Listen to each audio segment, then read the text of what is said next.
Bonjour, si vous nous rejoignez, on est ensemble jusqu'à midi pour commenter l'actualité. On va évidemment, il ne faut pas laisser le débat autour de l'islam radical retomber. On va en reparler. Il y a un sondage qui nous apprend que les Français souhaitent que l'État aille encore plus loin. Covid vers un reconfinement. On sent qu'on y va lentement mais sûrement. 0826 300 300. On en parle avec Virginie Leguet, chef adjoint au service politique de Paris Match. Bonjour Virginie. Bonjour. Avec la une qui est évidemment consacrée à Samuel Paty avec sa photo en pleine une. Jean-Luc Touly, président du FRIC, le Front républicain d'intervention contre la corruption. Bonjour. Bien, bonjour. Mathieu Alterman, journaliste. Bonjour. Vous êtes également auteur. Vous avez publié Femme fatale aux éditions Quai des Brunes. Et prochain livre en mars. Et Éric Revel, éditorialiste, directeur de la chaîne Azur TV. Bonjour Éric. Bonjour Valérie, bonjour à tous. On vous retrouve également tous les jeudis pour l'édito Écho dans le Grand Matin, jeudi et vendredi pour l'édito Écho sur Sud Radio dans le Grand Matin. Voilà. Donc c'est vrai qu'il faut continuer. On sent qu'avec le Covid, tout ce qui va toucher à Samuel Paty va peut-être retomber dans les débats, mais nous on ne lâchera pas et on va continuer à en parler. On va évidemment parler du Covid puisque c'est la une de l'actualité également. Petit tour de table sur ce qui a retenu votre attention dans les dernières 24 heures. Virginie, commence avec vous. Mon petit coup de cœur, oui, c'est ça ? Oui. Eh bien, un film qui est actuellement disponible sur le site d'Arte qui s'appelle Les Héritiers, de Marie Castille, mention Char, et qui est une histoire assez simple. Un prof de seconde qui a une classe un peu difficile décide de les préparer pour le concours national de la résistance et de la déportation. Les élèves au début sont non seulement très réticents, mais disent tous on n'y arrivera pas, on ne connaît pas, on ne sait pas, c'est pas du tout de notre niveau, on ne veut pas. Et le film raconte toute cette aventure collective, toute cette réappropriation de notre mémoire, toute cette façon de travailler ensemble, de ne faire qu'un pour aller à la découverte d'un passé dont ils ignoraient pour la plupart les grandes et les petites lignes. Et je trouve que ce film s'inscrit parfaitement dans ce qu'on dit du débat actuel, de la façon dont les jeunes doivent comprendre le monde dans lequel ils vivent, le monde tel qu'il était hier, pour mieux préparer celui de demain. Très bien, donc conseil, c'est sûr. Magnifique film, très simple, très drôle, pas du tout pesant, pas du tout didactique. Franchement, je le conseille, j'allais dire, à vos replays tous. Ça s'appelle Les Héritiers, donc sur Arte. Alors Mathieu Alterman, vous, c'est un... Moi, c'est un coup de gueule qui ne date pas des dernières 24 heures, mais des dernières 72 heures, je crois. C'est la déclaration de David Béliard, adjoint à la mairie de Paris, qui annonce la suppression de 70 000 places dans les rues. Alors je sais que tous nos auditeurs ne sont pas à Paris, mais vous ne pouvez pas imaginer le cauchemar que nous vivons au point que... Mais c'est ce qui va gagner de grandes villes. C'est vrai que nous, on n'aime pas être trop parisiens parce qu'on a beaucoup de nos auditeurs dans le sud-ouest, mais je pense que beaucoup de grandes villes, comme peut-être Bordeaux, vont aussi être confrontées je pense que ça va pas être aménagé de la même manière. Vous savez, le dernier chiffre, c'est qu'il y a 8% d'enfants en moins dans les écoles à Paris. Les familles partent. Vous avez une maire qui a été élue démocratiquement. Et réélue. Et réélue, mais, il y a quand même un mais, dont les seuls maires d'arrondissement à sa cause sont dans l'est de la capitale. Donc en gros, vous avez l'Est qui impose à l'Ouest, où en plus c'est la partie où il y a le plus de bureaux et d'activités économiques, une politique. Résultat, vous allez le midi dans un restaurant dans l'Est de Paris, il n'y a personne. Il n'y a pas de bureau. Donc ils ne peuvent pas se déplacer. Moi, je suis venu ce matin en RER, j'ai un RER toutes les 14 minutes. Et je fais Paris-Paris. Oui, on est quand même dans une situation cauchemardesque. Il y a un moment, David Béliard, vous savez, il a sorti un livre pendant la campagne. Il en a vendu 180 dans toute la France. 180. Il a grandi dans une campagne en Gironde. Dans toute la France, vous voulez dire probablement uniquement à Paris. Oui, et probablement dans l'Est. Et dans le 11e, je pense. Dans l'Est. Et j'ai envie de vous dire, mais ces gens-là qui veulent imposer cette vision de Paris près de la nature sans pollution, pourquoi ne se présentent-ils pas dans des élections, dans des villages à la campagne? Mais parce qu'il y a un moment... Le but, c'est justement... C'est quoi le but? Je ne comprends pas. Le but, c'est de faire de Paris une ville avec des arbres, une ville verte. Mais c'est impossible. Faire de Paris la campagne est un faux... C'est une illusion, une chimère. On ne peut pas avoir le beurre et l'argent du beurre. Les gens qui veulent vivre dans les villes, ils ne veulent pas vivre à la campagne. C'est un choix. Si vous voulez vivre auprès des fleurs, des forêts, des montagnes, vous y allez. Enfin, il y a un moment, on ne peut pas avoir les deux, c'est impossible. Économiquement, c'est pas possible. Rue de Rivoli aujourd'hui, qui est bloquée depuis des mois, vous avez un record de dépôt de bilan, et vous avez la librairie mythique anglaise Smith, qui est là depuis des décennies quand même. Et il n'y a plus personne à l'intérieur. Il y a une réalité économique catastrophique. Donc elle va y arriver à faire la campagne à Paris, puisque les gens n'iront plus. Et les vrais Parisiens seront à la campagne. Comment ça se passe dans le sud chez vous, Éric? Tout va bien? Oui, ça se passe pas mal. Il fait pas très beau aujourd'hui. Valérie parliez de l'écoute de Sud Radio dans le Sud-Ouest, mais c'est très suivi aussi dans le Sud-Est. Oui, très bien. Oui. Mais il y a des grandes villes aussi qui sont concernées par le stationnement, certainement. Oui. Alors bon, oui, bien sûr, le stationnement, c'est un sujet, c'est un souci. Bon, vous savez, dans le Sud, à part quand vous entrez sur Marseille, ou parfois de temps en temps à Nice, c'est pas les mêmes embouteillages que j'ai connus. Vous connaissez à Paris, ça n'a rien à voir. Mais la végétalisation, tout ça, c'est évidemment au cœur des préoccupations des différentes mairies. Ouais. Alors vous êtes vachement sérieux. Hein, là, ouais. Et vous étiez dans l'humour ? Comment ? Vous êtes sur une note joyeuse aujourd'hui ?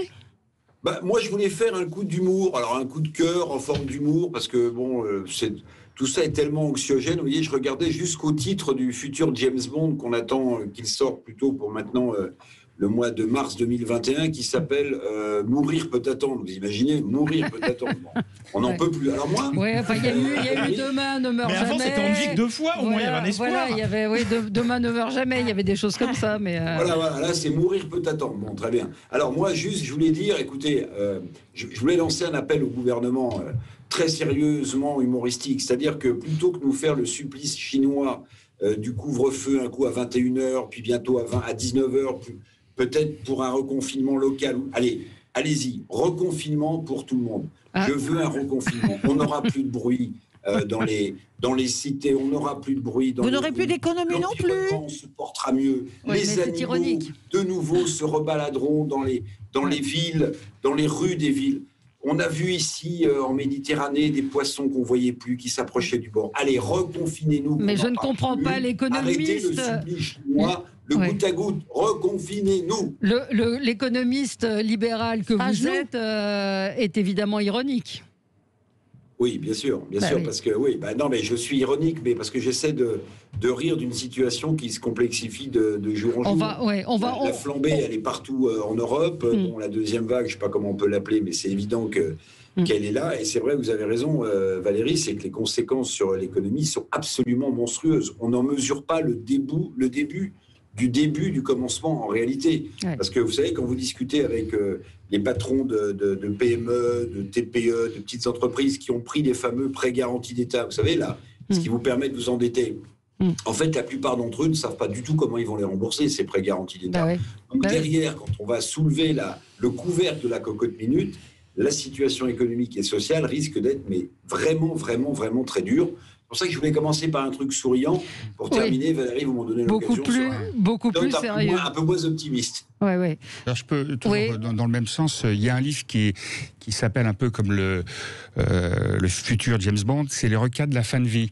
C'est du poisson. Oui, c'est vrai qu'on ne l'a pas présenté votre livre. Non, mais c'était juste Juliette, un peu elle a pas fait. Il y a quoi qui peut comprendre parce que c'est moi qui fais le livre. Voilà. Mais bon, non, par rapport à Paris, c'est vrai que les banlieusards aujourd'hui, pour revenir à Paris, c'est de plus en plus compliqué, que ce soit en transport en commun totalement bondé ou que ce soit en véhicule. On ne peut pas se garer. Enfin, c'est assez infernal.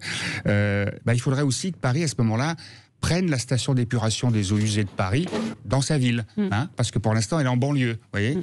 Donc voilà, il faut être cohérent un petit peu. Et alors pour mon coup de cœur, je peux faire le coup de cœur sur votre livre, Les requins de la fin de vie, pour lequel je vous ai reçu effectivement, qui est paru chez Michel Lafon et qui est un livre qui est d'une cruauté, d'une vérité glaçante et qui donne de l'espoir. Qui donne de l'espoir. Si vous donnez des clés, mais c'est vrai qu'entre les pompes funèbres, les EHPAD, les aides à domicile, c'est assez catastrophique. Pardon. Votre coup de gueule. Eh bien, évidemment, c'est lié à l'assassinat odieux de Samuel Paty. Donc, probablement, d'ailleurs, notre futur collège va s'appeler Samuel Paty. C'est la moindre chose qu'on peut faire donc, dans notre ville de Wissous. Mon coup de cœur, c'est la religion. Normalement, c'est le symbole de l'amour. Et là, ce que j'ai constaté pas plus tard qu'hier, c'est que c'est le symbole de l'intolérance. Par exemple, en Irlande du Nord, l'Église catholique, on n'est pas dans les islamistes, là, c'est l'Église catholique, condamne la loi sur l'avortement. Par contre, le pape François, si je veux être objectif, défend le droit à l'union civile des homosexuels, mais il ne va pas jusqu'au mariage gay quand même, il faut être raisonnable. Que le droit à l'avortement aux États-Unis est menacé du fait de la nomination de dernière minute d'un juge conservateur à la Cour suprême. Que les présidents américains, lorsqu'ils sont élus, prêtent serment sur la Bible. Donc tout ça, effectivement, la religion, en gros, pour moi, c'est quand même le symbole de beaucoup de morts. Or, normalement, c'est aimer son prochain. Ouais. C'est ça. Donc, effectivement, ça me heurte par rapport à ces islamistes radicaux qui ont tué des policiers, ont tué n'importe qui. Et donc, effectivement, les croyances, et moi j'ai cru aussi très longtemps à des...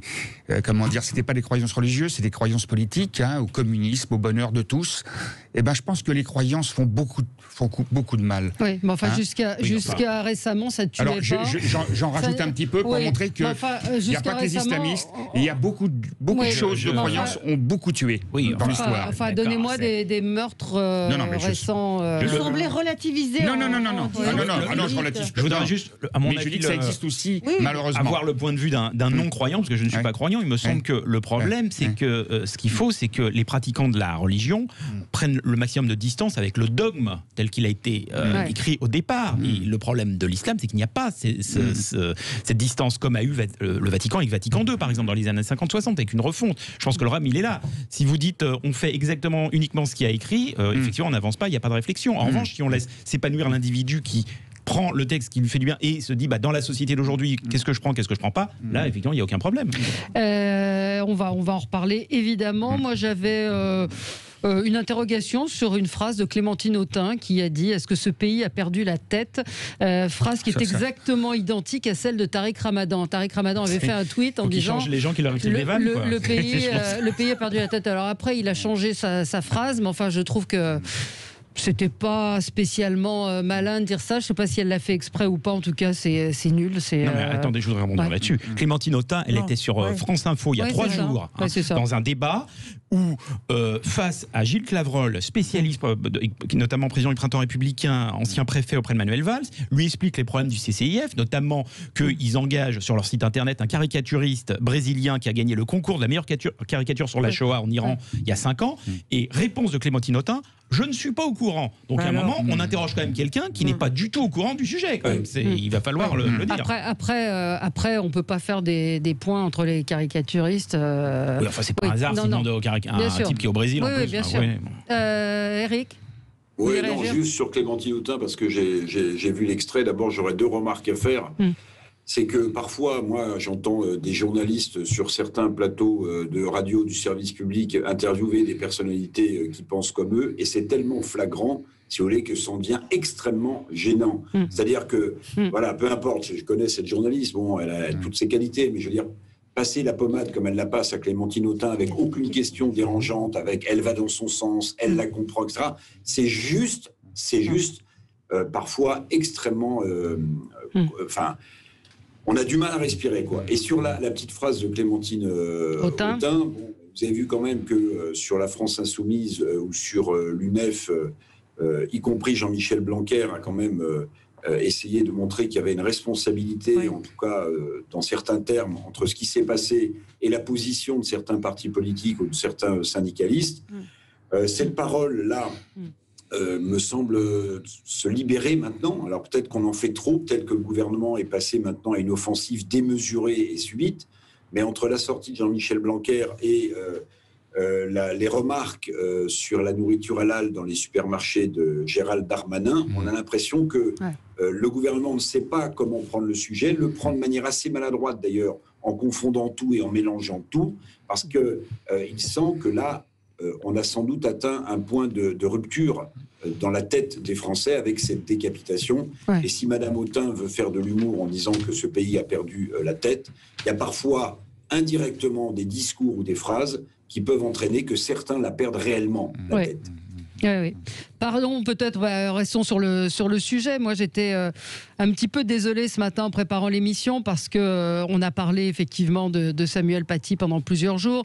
Et je me dis, voilà, l'actualité reprend, le Covid, etc. Et puis quoi ? Et puis on va passer à autre chose, comme d'habitude, comme après Charlie Hebdo, comme après le Bataclan, comme après le Père Hamel, etc. La liste est longue et je ne sais pas ce qu'on peut faire pour continuer à parler, à peut-être mettre la pression pour que les choses continuent. Je vais vous dire, ça va continuer parce que la décapitation, c'est le début.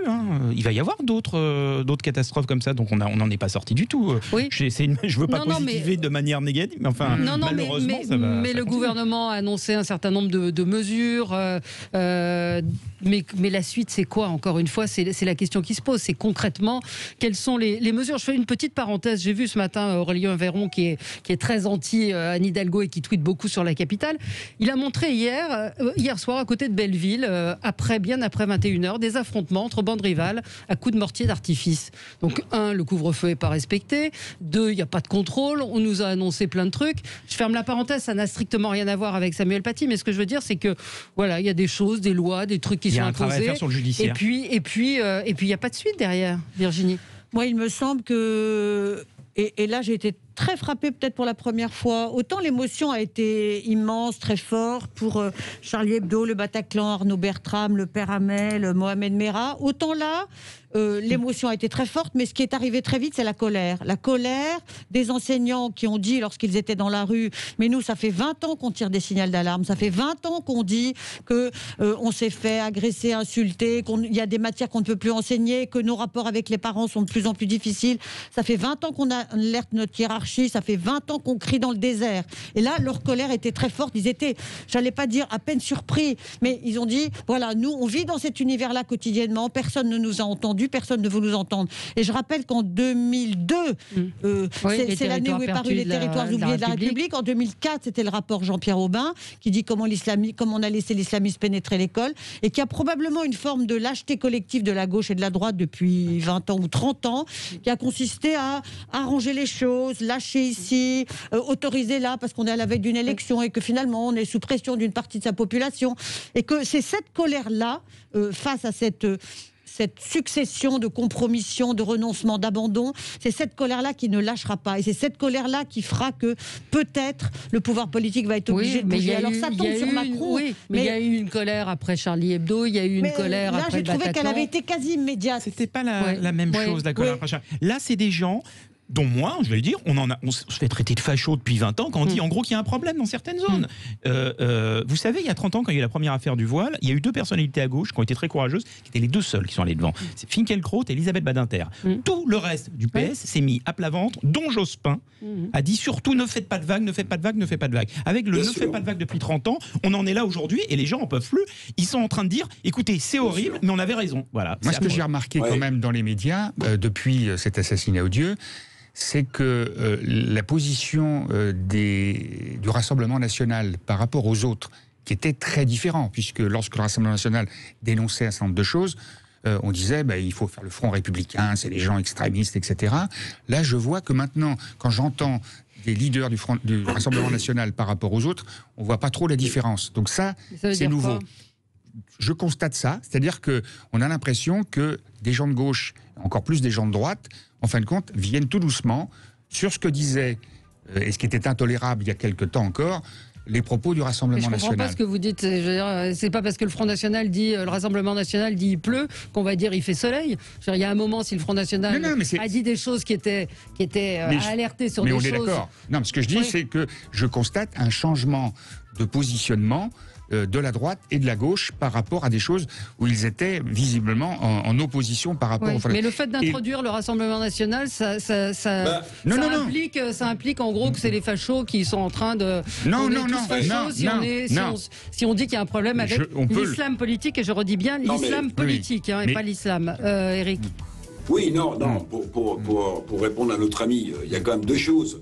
C'est qu'il y a une partie de la gauche réelle, de la gauche réaliste, je devrais dire, Bernard Cazeneuve, Manuel Valls, alors qui sont socialistes, qui le revendiquent, socialistes républicains, même si Bernard Cazeneuve, quand on discutait avec lui, il vous dit, moi, je suis violemment modéré, vous voyez, c'est bon.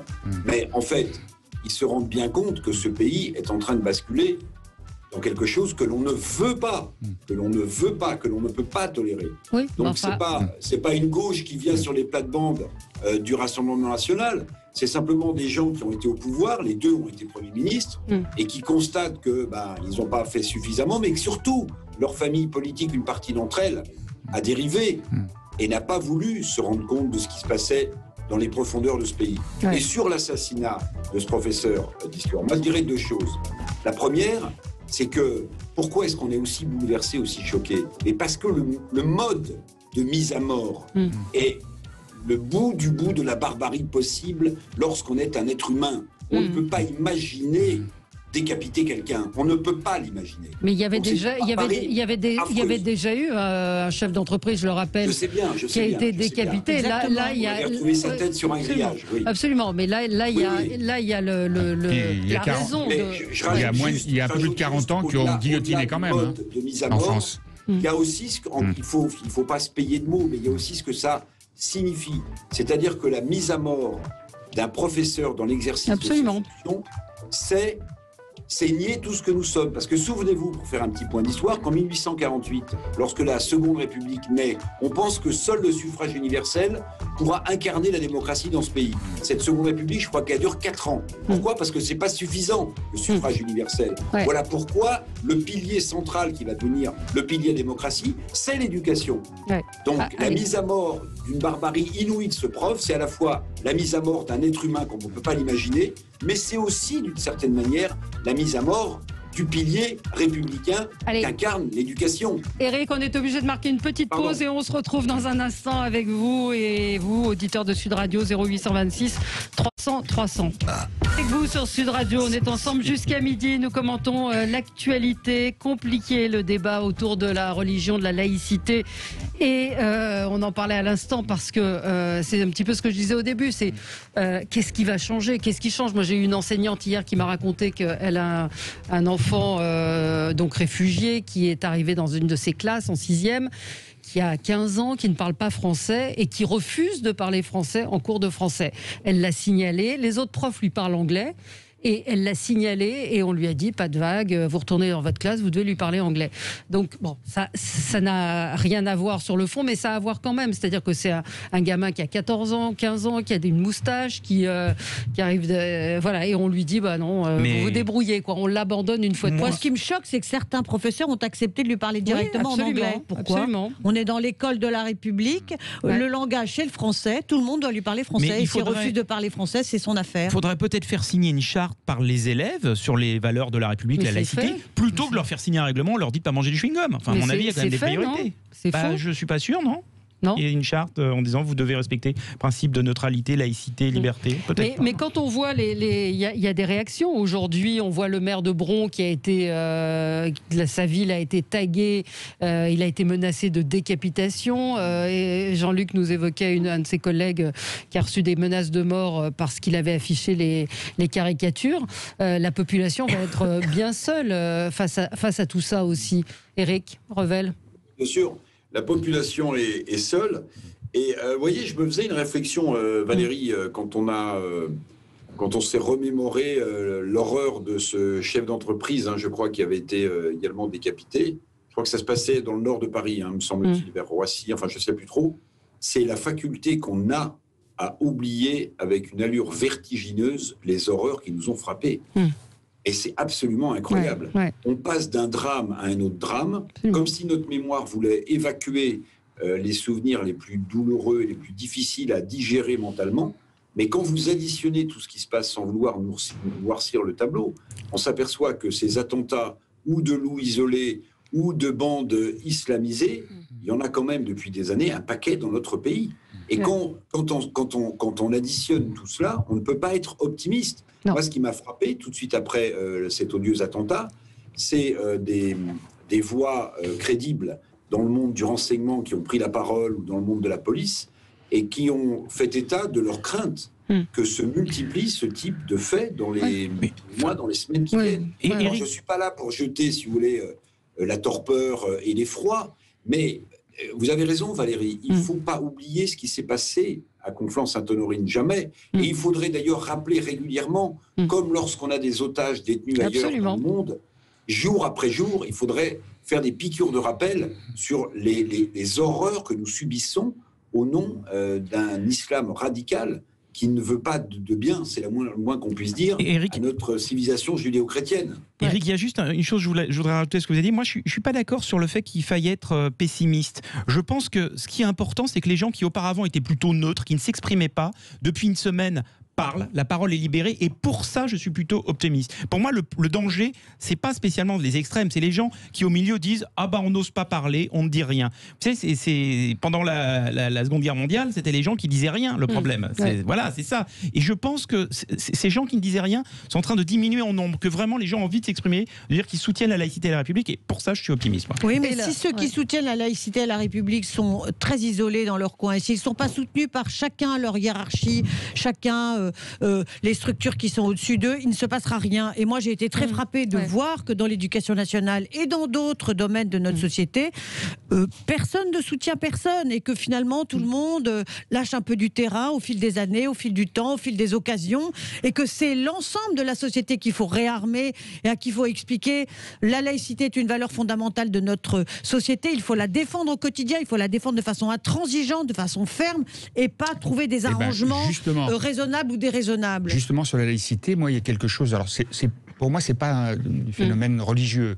C'est le port du voile, par exemple. Moi, c'est pas par rapport à la religion qui me pose problème. C'est pourquoi les femmes sont obligées, enfin obligées ou pas, parce qu'il y en a qui disent elles sont libres. Ok, je veux bien entendre, enfin, je veux bien éventuellement entendre ça. Mais pourquoi les femmes auraient besoin de se cacher le visage, les cheveux, etc., par rapport aux hommes? Donc c'est ça, c'est ce machisme, moi, qui m'effraie, qu'encore au XXIe siècle, on en est encore à ce genre de choses. La femme, c'est pas du tout l'égal de l'homme. Quelquefois dès l'âge de 5-6 ans. Oui. Ce qui est de plus en plus jeune. Ce qui existe depuis et qui est dénoncé, je pense au maire de Chalon-sur-Saône. Oui, mais il y a un problème de loi. C'est ça la question. Interdire le port du voile chez des majeurs. C'est pour ça qu'on ne peut pas l'interdire dans les facs. Parce que si on veut faire ça, il faut une réforme complète de la Constitution, parce que c'est anticonstitutionnel d'interdire le port du voile chez des majeurs, et on en a pour 20 ans.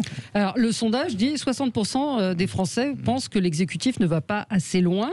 L'exécutif ne met pas tout en œuvre pour lutter contre la menace terroriste. C'est 10 points de plus qu'en mai 2018. 83% jugent que l'expulsion d'un certain nombre d'étrangers fichés S est efficace. Sauf que la réalité, c'est qu'il y a des recours. On l'a évoqué ici. Il va y avoir des recours. 79 demandent exactement, enfin, jugent que la dissolution d'associations qui soutiennent l'islam radical est efficace. La fermeture des mosquées, 72%. Mais l'application, comment ça va se faire, Valérie, c'est ça? Oui, Eric. Valérie, juste, il faut quand même, là, à mon sens, il faut faire attention à l'opinion publique, parce que on ne peut pas avoir le beurre et l'argent du beurre. On est dans une démocratie qu'on veut préserver, justement. On est dans un état de droit. On n'est pas dans une dictature. Si on était dans une dictature, on pourrait prendre des décisions du jour au lendemain et elles ne seraient même pas condamnées ou condamnables par les juridictions. On est dans une démocratie avec un état de droit. Donc quand on décide de fermer la mosquée de Pantin ou quand on décide de dissoudre une association, il y a des recours juridiques parce que précisément on est dans un état de droit, mais on ne va pas le regretter quand même. Non, mais on défend cet état de droit. On va regretter qu'on a mis du temps. Eric, le problème c'est le temps. Donc il y a des désavantages. Il y a des désavantages. On ne peut pas aller plus vite que cela. Mais si on peut aller plus vite, évidemment qu'on peut aller plus vite, Eric. Si. C'est pas, il n'y a pas le choix. Vous êtes en train de dire il y a d'un côté la dictature, du côté il faut attendre. Je suis désolé, l'imam de la mosquée de la rue Jean-Pierre Timbaud à Paris, il a fallu 20 ans pour l'expulser. 20 ans alors qu'il tenait des prêches antisémites depuis 20 ans, que le protocole des sages de Sion était en vente dans la librairie en face. On peut penser qu'il y a un juste milieu entre attendre 20 ans et la dictature. Vous voyez, Eric Revel est de gauche. Mais si on a attendu 20 ans, il ne faut pas laisser croire aux gens que pendant 20 ans, la justice n'a rien fait, ne s'est pas saisie du dossier. Mais ça veut dire qu'il y a eu des recours. Qu'est-ce qu'on voulait qu'on y fasse? Eric, je voulais vous interroger. Il ne faut pas de recours, il faut être condamné d'office. Eric, je voulais vous interroger sur le nombre de radicalisés dont Gérald Darmanin a dit qu'il fallait les renvoyer dans leur pays. Tout d'un coup, ce chiffre est sorti. Je crois qu'il y en a 231. Voilà. Oui, c'est ça, oui. Donc tout d'un coup, on apprend que l'exécutif sait pertinemment, et peut-être l'exécutif d'avant, qu'il y a 231 radicalisés et qu'on peut les renvoyer ou qu'on va essayer de les renvoyer. Il y en a 4000 des radicalisés. Moi, je m'interroge, pardon, je termine mon interrogation. Moi, je m'interroge sur pourquoi on ne l'a pas fait hier ou avant-hier, si on décide aujourd'hui qu'ils sont dangereux, et pourquoi on le fait maintenant, sinon sous la pression très forte. Non, je vais vous répondre. Mais ça n'a toujours pas été fait. Je ne suis pas ministre de l'Intérieur et je ne suis pas homme politique, mais je vais vous répondre, Virginie. À mon avis, il y a deux aspects dans ce que vous venez de dire. Il y a l'aspect, on sait combien il y en a et combien Exactement. on pourrait expulser. Il y a l'aspect communication. Gérald Darmanin, quand il dit on en a 241 qu'on va expulser, en fait, qu'est-ce qu'il fait? Il répond à une colère, celle dont on parle depuis l'assassinat de ce prof, et il essaie de colmater en termes de communication. Et je vous donne mon billet que d'ici 15 jours, les 241 ne seront toujours pas expulsés. Même parce d'ici qu'il va y 6 mois. avoir des avocats qui vont évidemment monter au créneau pour dire que ça ne peut pas se passer aussi vite. Oui, bien sûr. Donc c'est comme sa sortie sur la nourriture halal. Moi, je trouve ça d'une maladresse absolument rocambolesque. Oui, mais Gérald Darmanin donc on est en train du Sarkozy verbal au petit pied. Il essaie d'allumer une sorte de contre-feu pour dire on est là, on a pris la mesure des choses. Mais pour moi, ça, ces déclarations, c'est que de la com. Oui, d'accord, on est d'accord. Là où on est injuste, avec Gérald Darmanin, c'est qu'il a fait 2 heures d'interview, qu'il a été plutôt très bon, et que cette petite phrase est la seule phrase qu'on ait retenue. Alors maladresse. Non, mais ce qu'on est en train de dire quand même autour de la table, c'est que finalement, le terrorisme a 3 armes. C'est la Kalachnikov, le couteau et le droit français. Donc voilà. Donc il y a un vrai souci. Moi, j'aimerais qu'on entende Dupond-Moretti, qui est très très silencieux. Non, je l'ai pas entendu ces derniers jours. C'est catastrophique. Mais je pense qu'il y a un travail au niveau de la justice. Il a fait une grande interview dans le Parisien, mais effectivement, il a pas dit grand-chose. Parce que le problème, il est là. Mais si vous voulez, ce qui est super intéressant dans cette interview, Valérie, c'est à mon sens pas ce qu'il dit. Non. Parce qu'il a défendu des causes, notamment, je pense, des gens qui étaient limite islamistes lorsqu'il était avocat. Donc il est pas très, il est un peu gêné aux entournures. Mais surtout, ce qui est le plus intéressant dans cette interview, c'est la photo. Pourquoi? Parce qu'on essaie de le mettre en situation. On le met en costume devant une bibliothèque pour essayer de lui faire prendre la statue du ministre de garde, du ministre garde des Sceaux, ministre de la Justice. Ça veut dire que si on essaie de lui faire prendre la stature au niveau de l'image, ça veut dire qu'il ne l'est pas et qu'il sent qu'il ne l'est pas dans le costume. Et c'est ça le problème de Dupond-Moretti depuis le début. Je suis d'accord avec à mon avis, dans le costume du ministre de la Justice. Éric, je suis assez d'accord avec toi, y compris sur ce que tu disais auparavant. Tu dis que c'est pour des raisons de communication, etc., que Gérald Darmanin. Mais il y a aussi des raisons politiques, parce qu'on apprend pratiquement en parallèle que les élections départementales régionales risquent d'être reportées, que probablement si les 231 ou les 241 ne sont pas expulsés, tu l'as dit, parce qu'il y a des recours, etc., ça va profiter à qui? Parce qu'en fin de compte, derrière, c'est la présidentielle qui est en jeu. On disait qu'il y avait un plafond de verre. Est-ce que le plafond de verre, aujourd'hui, dans les prochaines semaines, il va vraiment puissance, peut-être juste, par rapport à la justice, on est une démocratie. Face à nous, on n'a pas une démocratie. Donc qu'est-ce qu'on doit faire? On doit quand même respecter la démocratie? J'entends, je ne suis pas complètement opposé, mais on est impuissant. Et donc, effectivement, le présidentiel. Peut-être que c'est eux qui vont régler le problème, ou pas. On va marquer une pause, on va parler du Covid aussi, parce que c'est l'actualité très forte du jour, avec une dégradation sanitaire. Ce matin, Martin Hirsch a eu des mots extrêmement forts, extrêmement durs, en parlant d'une situation qui serait pire que celle de mars. On en parle avec vous, 0826 300 300, à tout de suite. Avec vous sur Sud Radio jusqu'à midi, vous retrouverez ensuite André Berkoff, le Covid, la Covid.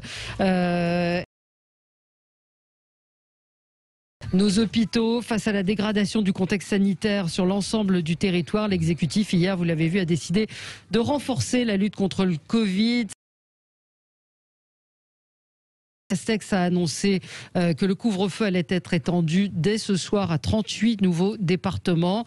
La moitié des départements sont désormais concernés. 46 millions de Français. Situation grave. Des mots extrêmement forts, je le disais, de Martin Hirsch. Alors Éric, vous ironisiez tout à l'heure en début d'émission sur le fait qu'il fallait reconfiner tout de suite. Mais est-ce qu'on n'y va pas directement vers le reconfinement ? Si, visiblement. Moi, je pense que c'est la prochaine étape. Alors, vous avez noté aussi que dans les déclarations d'hier, Jean Castex dit que d'ici une semaine, le gouvernement et les autorités sanitaires feront un point assez complet sur les premiers couvre-feux qui ont été mis en place. Je pense à ceux dans notre région des Bouches-du-Rhône, par exemple, pour Marseille et Aix-en-Provence. Donc, ça veut dire que dans une semaine, le gouvernement dira est-ce que le premier couvre-feu qui a été mis en place dans cette région est efficace ou pas? Est-ce qu'il a fait baisser la courbe d'incidence et la courbe de contamination? Quand vous voyez qu'il y a eu 40 000 personnes testées positives hier, vous avez l'impression que la flambée est inexorable. Alors, je ne dis pas que je souhaite le reconfinement, parce que psychologiquement, on parlait de l'économie. C'est très difficile. Mais il y a aussi l'aspect psychologique. Absolument. Pour l'instant, les Français donnent l'impression qu'ils suivent les directives de leur gouvernement, mais psychologiquement, être de nouveau à l'intérieur, pour ceux d'ailleurs qui n'ont pas beaucoup de mètres carrés, ou même être de nouveau à l'intérieur pendant des semaines et des semaines, ça pose un problème de société lourd qui va au-delà de la question économique. Donc je faisais un peu d'humour tout à l'heure sur le confinement, parce que c'est vrai qu'aussi, moi, c'est une période que j'ai vécue ici dans le Sud à ce moment-là. D'ailleurs, j'étais tout seul. Mais ce que je veux dire, c'est que j'ai aussi apprécié le silence, j'ai aussi apprécié la nature, enfin les trucs auxquels on passe complètement à côté. Alors, j'étais confiné dans des conditions spéciales, c'est vrai. Mais le reconfinement, si on doit y aller, je pense qu'il sera plutôt local. Enfin, je sais pas. Oui, et on ne reconfinera pas l'ensemble de la France. Non, je ne pense pas, parce que là, si c'est un reconfinement total au-delà de l'aspect psychologique, alors là, je pense que l'économie est totalement par terre. Et que là, on va vers un mouvement social puissant de chômeurs dans les rues. Mais je remarque quand même qu'il y a une deuxième vague, contrairement à ce qui avait été dit. Je vois même là à l'instant Johann Freund, qui est quelqu'un qui était plutôt rassurant, un médecin de la Pitié qui était plutôt rassurant. Et il dit, s'il y a une façon pour moi de profiter du fait que mon compte est suivi par beaucoup de sceptiques, pour ne pas dire plus, c'est de leur rappeler et confirmer que la situation est actuellement très grave et que les hôpitaux débordent à cause du Covid. Oui, mais alors moi, je vais faire le naïf, excusez-moi, mais qu'est-ce qui se passe depuis qu'il y a le couvre-feu ? Les jeunes, avant, quand ils avaient une soirée, ils rentraient avec le dernier métro. Maintenant, ils rentrent avec le premier. Ils font des soirées de 21h à 6h du matin. Il suffit d'aller sur Instagram, on voit des stories. Elles existent, on voit des rassemblements. Bon, elles existent. Hier, il y avait un sujet sur TF1 intéressant qui montrait que les villes où il y a le plus de recrudescence du Covid, ce sont celles où il y a de plus en plus de gens qui n'ont pas de masque dans les rues. Et on filme ça et on dit oui, non, pas de masque. Moi, je pose une question. Pourquoi 130 € l'amende et pas 2000 € l'amende ? Peut-être que ça va inciter vraiment les gens à faire attention, avoir des mesures réellement répressives. Donc, il y a 6 mois, on nous disait qu'il y avait un risque de saturation des hôpitaux et des urgences, ce qui est normal. Est-ce qu'on a construit zéro ? Donc, je comprends pas. Mais c'est pas comme ça que ça fonctionne. On vous l'a expliqué que c'était. Quand même. Non. Parce que vous faites quoi, des lits ? Je veux dire, il faut des médecins, il faut des infirmières, il faut des réanimateurs. Je vais vous prolonger ce que je disais. On peut faire aussi une passerelle entre le privé et le public, ce qui n'a pas été fait correctement ces derniers mois. Où dans le privé, il y avait des gens qui disaient mais on attend que ça, venez nous chercher. On n'a personne dans le privé, on a des médecins, on est prêt à faire quelque chose et on va pas les chercher. Oui, Virginie. Je sais pas, mon camarade a abordé différents sujets. Je voulais réagir à chaque fois. J'étais d'un avis différent à chaque fois, mais maintenant je sais plus. Alors, c'était sur le. Je sais plus sur la vague. L'ordre des sujets du Covid qui est là, inexorable. Les rassemblements de jeunes. Alors les jeunes, qui font pas attention, mais j'en connais une grande majorité qui font attention. Circuler, bien sûr qu'on voit des gens se circuler sans masque, mais moi je suis au contraire très frappée de voir que la très grande majorité du pays suit à peu près. Mais c'est la minorité qui fait circuler. À peu près. D'une minorité tout à l'heure, donc je tiens à souligner qu'il s'agit d'une minorité. Ce que je veux aussi dire, c'est que oui, cette deuxième vague est très ennuyeuse et très violente, et elle le sera d'autant plus que les hôpitaux qui, là, continuent encore à soigner ceux qui ne sont pas malades de la Covid vont se retrouver d'autant plus débordés qu'ils ne pourront pas bénéficier, comme ils ont bénéficié lors du confinement, du renfort des autres établissements hospitaliers qui étaient vides, parce que dans leur région de France, il n'y avait pas encore de malades. Je rappelle que pendant le confinement, les malades étaient très sectorisés dans le Grand Est, en Île-de-France, enfin, il y avait des endroits qui étaient totalement épargnés.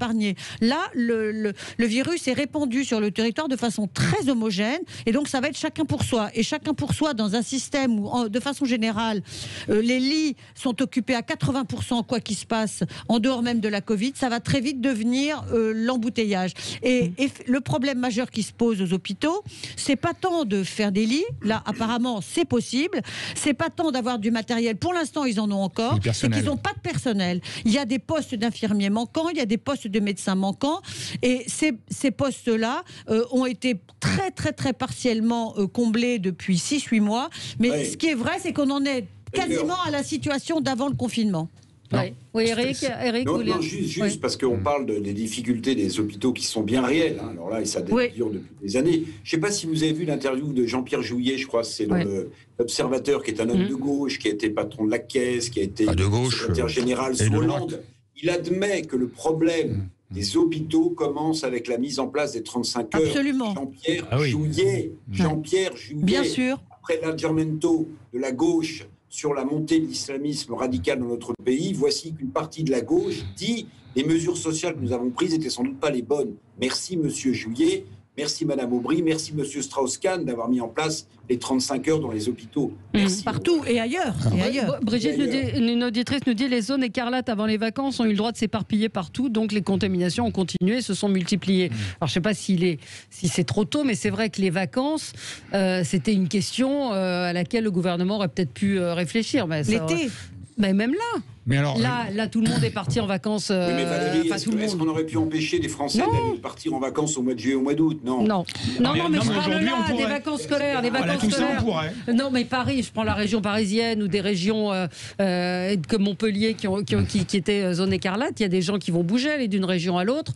On sait que c'est un facteur de contamination. Donc, on va contaminer d'autres Valérie, départements. on parle d'une deuxième vague. Mais moi, je parlerai, et c'est pas parce que je suis devin, mais probablement d'une troisième et d'une quatrième vague, puisque, vu la stratégie qu'on emploie, on va reconfiner ou plus ou moins reconfiner, ce qui va faire au bout d'un moment, les statistiques vont baisser, on va pouvoir ressortir, et puis, comme le virus est toujours là, ça va reprendre tant qu'on n'aura pas le vaccin. Et comme on ne teste pas toute la population, parce que ça serait le seul moyen pour qu'on soit sûr, et comme on ne peut pas le faire ou on ne veut pas le faire, eh ben, on sera toujours un train de retard, et donc il y aura probablement, malheureusement, une troisième et peut-être une quatrième vague, tant que le vaccin n'aura pas été trouvé réellement. Ouais. Moi, ce que j'entends, c'est que l'horizon qui aujourd'hui est à peu près regardé et annoncé par les médecins, c'est au moins jusqu'à l'été prochain, déjà, sans même préjuger d'une troisième ou d'une quatrième vague. C'est-à-dire que rien que dans l'état actuel des choses, il va falloir vivre avec ce virus jusqu'à la fin de l'année scolaire, ce qui est un terme extrêmement long à supporter pour tout le monde. Oui, mais on parle du reconfinement. Le gouvernement a dit qu'il n'y aurait pas de reconfinement général, mais il peut y avoir un très grand nombre de régions reconfinées totalement. On voit que l'Irlande a reconfiné, il y a des pays, c'est extrêmement rigoureux. Et moi, je voulais juste dire un mot sur les gens qui nous disent qu'on est en dictature. Qu'ils aillent en dictature, ils vont comprendre. Mais allez voir, la Chine est venue, moi je m'interrogeais sur le fait que la Chine soit venue à bout du virus. On m'a raconté que les gens qui arrivent en Chine de voyage, ils sont bracelet électronique mis en quarantaine dans un hôtel du gouvernement. À Tel Aviv, il y a une jeune femme que je connais qui est repartie là-bas, qui vit là-bas, 15 jours en quarantaine chez elle, et pour vérifier qu'elle est bien chez elle, la police vient, sonne et envoie un drone pour monter à l'étage de sa fenêtre pour vérifier qu'elle est bien chez elle. Donc il y a des contrôles qui sont infiniment plus stricts à l'étranger. Je trouve vous soulignez un vrai problème. J'ai l'impression, pour l'instant, ça c'est mon impression, c'est que soit on parle d'un confinement, bon, pourquoi pas, soit on n'arrive pas à gérer la situation quand elle n'est pas complètement bloquée. C'est ça. Moi, il y a du monde dans le métro. Il n'y a aucune distribution de gel dans le métro. Surréaliste. C'est quand même fou. Alors que c'est pas très compliqué d'installer du gel. Enfin, je pense qu'il y a des choses qui sont pas extrêmement impossibles. Oui, chacun peut aussi prendre du gel, un tube de gel. On peut penser que dans un service public, il peut y avoir en sortant. Chacun peut être acteur de son propre. Il y a des distributions de gel dans les restaurants. On a fermé les restaurants. Il n'y a pas de gel dans le métro. On le laisse ouvert. Voilà. Il y a un moment, les gens aussi peuvent faire quelque chose. Il y a les pouvoirs publics qui le fassent. Dans le métro, on porte un masque. Dans les restaurants, Eric, vous en pensez quoi de ça, du fait que les contrôles n'ont peut-être pas été assez rigoureux en France? Bon, on peut toujours refaire l'histoire, mais je vous dis, Valérie, si on avait dit aux Français au sortir de 2 mois pénibles de confinement, vous allez rigoler, chers Français, il n'y aura pas de vacances au mois de juillet, au mois d'août, où on va faire un numerus clausus, il n'y en aura qu'un certain nombre qui partiront sur les plages. C'était pas gérable. Non, moi, ce que je trouve plus interpellant quand même, si vous voulez, c'est qu'on a aujourd'hui un Premier ministre qui s'appelle Jean Castex, qui est l'ancien monsieur des confinements réussis. Ou raté. C'est ce qu'on nous avait dit. Bon, le monsieur des confinements qui est Premier ministre aujourd'hui, je ne suis pas certain que si on avait totalement bien déconfiné, et pas un peu dans la brutalité, vous voyez, on avait tellement envie de respirer, que je pense que tout le monde aussi s'est sans doute un peu laissé aller. Bon. Mais Jean Castex, je ne sais pas s'il a loupé ou pas le déconfinement, mais ce qui est sûr, c'est que ce qu'il est en train de mettre en place de manière graduelle, et je pense au couvre-feu, Valérie, je ne suis pas certain, encore une fois, je ne suis pas un oiseau de mauvais augure, je n'ai aucune compétence, je ne connais rien à la médecine ni aux infections, mais je n'ai pas l'impression que ces demi-mesures, en fait, vont avoir des résultats très probants sur la flambée d'épidémie. En revanche, c'est l'aspect psychologique d'une politique qui est mise en place graduellement, qui prépare les Français à autre chose, je pense. C'est ça, en fait. C'est pas tellement sur les résultats du couvre-feu que le gouvernement va être attendu, c'est l'idée qu'il nous prépare sans doute à des reconfinements locaux. Et quand vous voyez comment, encore une fois, dans une région comme la nôtre, dans les Bouches-du-Rhône, au démarrage, la fermeture des restaurants a posé un problème de concertation politique entre le Paris, le haut, et le sud, en bas, et les élus locaux. Vous imaginez s'il y a des reconfinements partiels ou locaux, ce que ça va donner comme considération, comme discussion entre les élus locaux et le gouvernement en place. Moi, je pense qu'on nous prépare à ça. Mais encore une fois, le couvre-feu, pour moi, c'est un pis-aller. Le couvre-feu, c'est un demi-confinement, c'est un confinement nocturne. Oui, mais c'est effectivement ce vers quoi on risque d'aller. Et ce ne sera pas 21h, ce sera 19h la semaine prochaine. Après. De toute façon, on change d'heure ce week-end, donc déjà, ça va être une... Non, mais moi, je suis inquiet sur le retard technologique. Je ne sais pas si vous vous souvenez, mais quand on a eu le confinement, il a fallu 2 mois pour qu'on mette au point une attestation électronique. C'est terrifiant, c'est ce que vous disiez tout à l'heure, Valérie, c'est qu'il y a des pays qui arrivent à gérer les choses avec les drones, à vérifier ça. Et j'ai l'impression que sur tout ce qui est nouvelles technologies... pas les mêmes régimes. Israël est une démocratie. L'application digitale, oui, l'application digitale. Non, mais justement, parce que si vous voulez, le fiasco a été total. Là, il y en a une nouvelle. Bon, j'ai essayé de regarder un peu, je comprends pas grand-chose. Oh, si, elle est plutôt bien, honnêtement, elle est plutôt bien foutue. Pas cherché, mais surtout, moi, ce que je note, c'est que les gens qui sont les plus dans la cible, même si tous les tranches d'âge sont touchés, ce sont les 65 ans et plus. Je m'en vais, moi. Il y aura très peu de gens de 65 ans et plus qui vont télécharger cette application. Et pourtant, c'est eux qui sont les plus en risque. Je sais pas. Vous avez on a tous des parents qui aujourd'hui ont quand même des téléphones portables. Alors effectivement, ils savent pas tous s'en servir très bien.